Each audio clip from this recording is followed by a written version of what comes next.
Nesse nosso módulo, desses três grandes compositores barrocos, um na Itália, outro na Alemanha, outro em Londres, que foram contemporâneos, eu gostaria de observar uma característica comum nos três.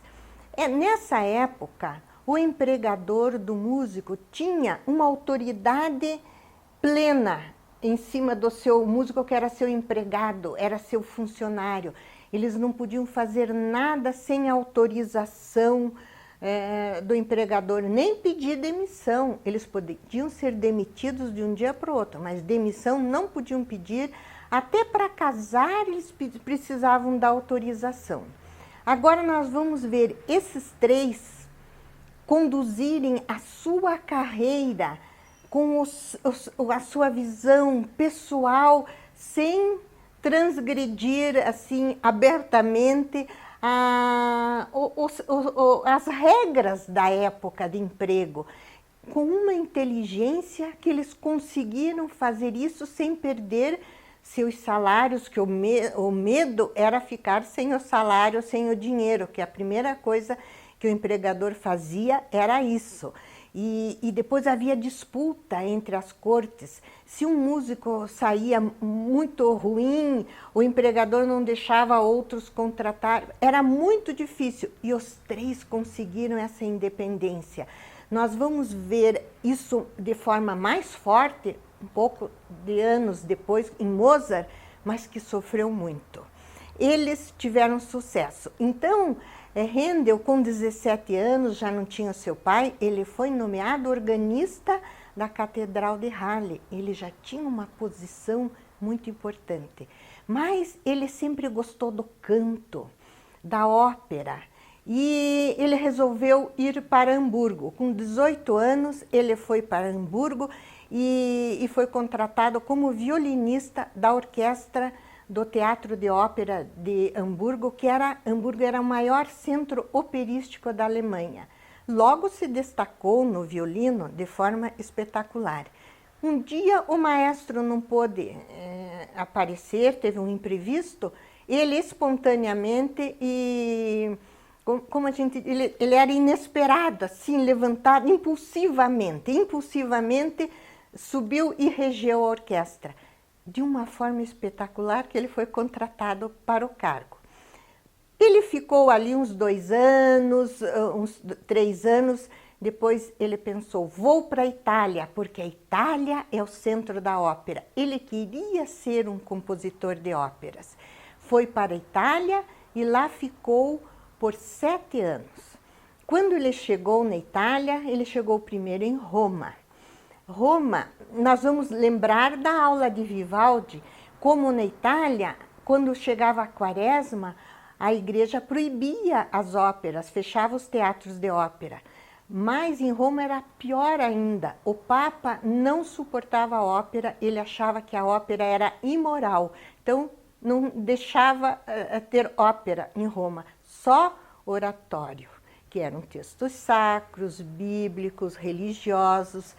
E Handel se viu nesse ambiente logo que chegou, e o maior mecenas e apoiador da música na época em Roma era o cardeal Ottoboni, que ele tinha um grupo de altos intelectuais, que ele fazia reuniões, eram reuniões assim, importantes na casa dele, com a alta intelectualidade de Roma e de músicos. E ele convidou Handel para fazer parte deste grupo. Isso foi uma distinção muito grande. E Handel teve a oportunidade de conhecer pessoalmente e conviver com importantes compositores italianos, como Corelli, Scarlatti. Mas tudo isso porque quando Handel chegou, ele já era reconhecido como um grande compositor alemão, era assim celebrado e tinha sucesso. Então, ele chegando na Itália, começou a estrear obras suas, já tinha uma fama de bom compositor, publicar e vender. Mas ele não ficou muito tempo em Roma. Foi para Veneza, Nápoles, porque ele queria a ópera italiana. E toda essa influência vibratória, maravilhosa, alegre, alto astral da música italiana, da ópera italiana, Handel absorveu tudo. Quando ele se cansou, foi se cansando um pouco da Itália, depois de uns 5 anos, ele começou a ir a Londres. Ia um pouquinho para Londres e voltava, se apresentava, até que aos 28 anos ele se mudou completamente para Londres. E lá ele se fixou. Levou muitas novidades. Uma delas foi levar os castrati para se apresentarem para o público inglês. Até então, os ingleses não conheciam. Os castrati, no máximo, iam ali para a Alemanha, na França não muito, porque os franceses não apreciavam, mas foi uma novidade.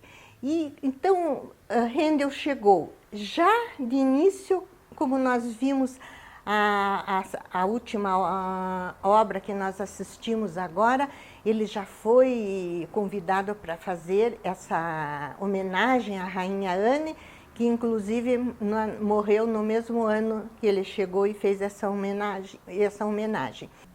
Handel, então, compôs a primeira ópera especialmente para os ingleses, com libreto em italiano, ao estilo da ópera italiana. Foi a ópera Rinaldo. O libreto baseado num poema de um grande poeta italiano do século XVI, Torquato Tasso. O título, A Jerusalém Libertada. Nesse poema, Tasso conta uma batalha e acontecimentos da primeira cruzada, no ano de 1099, já no final da primeira cruzada, dos combates entre mouros e cristãos. E acontece uma paixão entre uma cristã e um muçulmano.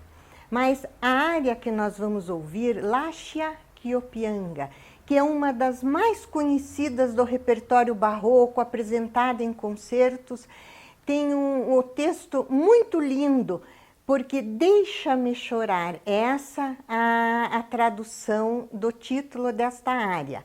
E quem canta na ópera, e sempre é cantada por um contratenor, nos dias de hoje era por um castrato. É uma cristã que está presa por um muçulmano e está pedindo, deixa-me chorar, acho que ele devia estar dizendo, não chore, fique quieto, deixa eu chorar a minha dor, o meu martírio, tende piedade de mim. É nesse sentido o texto que nós vamos ouvir na belíssima voz do contratenor francês Philippe Jaruski.